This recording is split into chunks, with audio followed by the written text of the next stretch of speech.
Hi, in dieser Folge möchte ich euch zeigen, wie man einen Filmtrailer innerhalb eines Tages drehen kann. Aber zuerst zeige ich euch den Trailer. We have the information that they work on an innovative new technology. You have to find out what it's all about.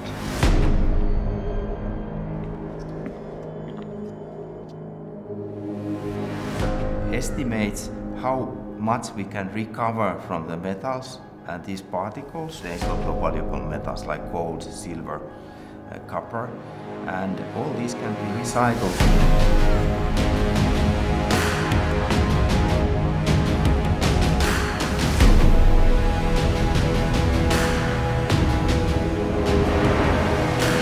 So we can see only the one surface of the particle. But now when we go to the 3D, we can see the whole particle as it is.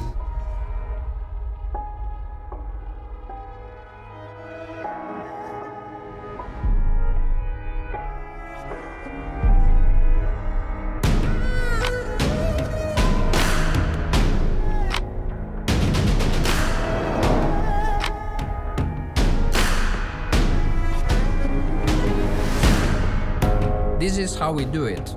First, we create a 3D image of an object. Then, we measure the chemistry inside the object using the new spectral detector or using high-resolution 2D images. At the end, we can see the distribution of valuable materials inside the object, and we can use that to recover, for example, the gold and silver that is trapped inside the rock for a mobile phone.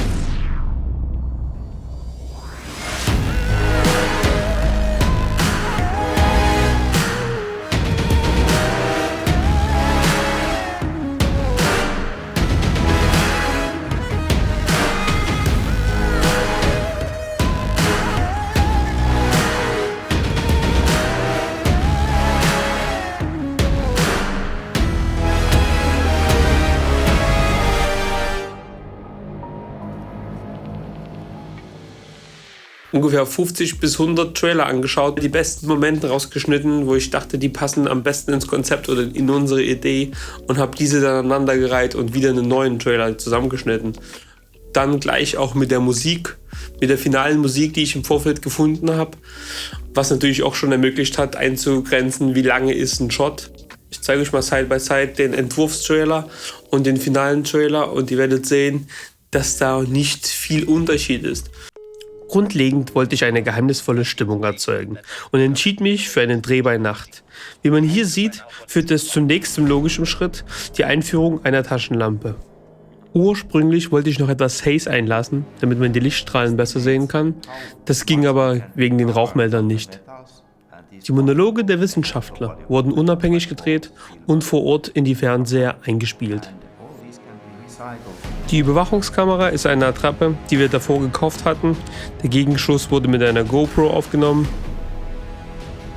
Der Fahrstuhlschacht ist ein Stocklab und wurde von uns gekauft. Im Keller war es ziemlich hell und wir haben das dadurch gelöst, dass wir jede zweite Lampe ausgedreht haben. Zusätzlich haben wir im Grading die Grundfarbe ins Grüne gezogen und durch das rote Licht eine bedrohliche Stimmung erzeugt. Durch Zeitknappheit wurden einige Shots im Keller gestrichen.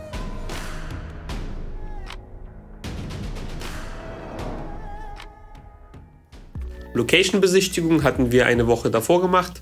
Wir haben uns dann ganz schnell entschieden, wo wir jeden einzelnen Shot machen können und wollen. Dadurch konnte ich nochmal diesen Vorab-Film-Trailer nochmal anpassen. 45 Setups. Das wird ein langer Tag. Dafür haben wir also Zeit, wa? Making of. Du anfällst so, Anton, Finger weg. Rein theoretisch hättest du gerne so gemacht, dass wir uns eigentlich 12:30 Uhr treffen und jeder nochmal sagt, was er denn mitnehmen wollte.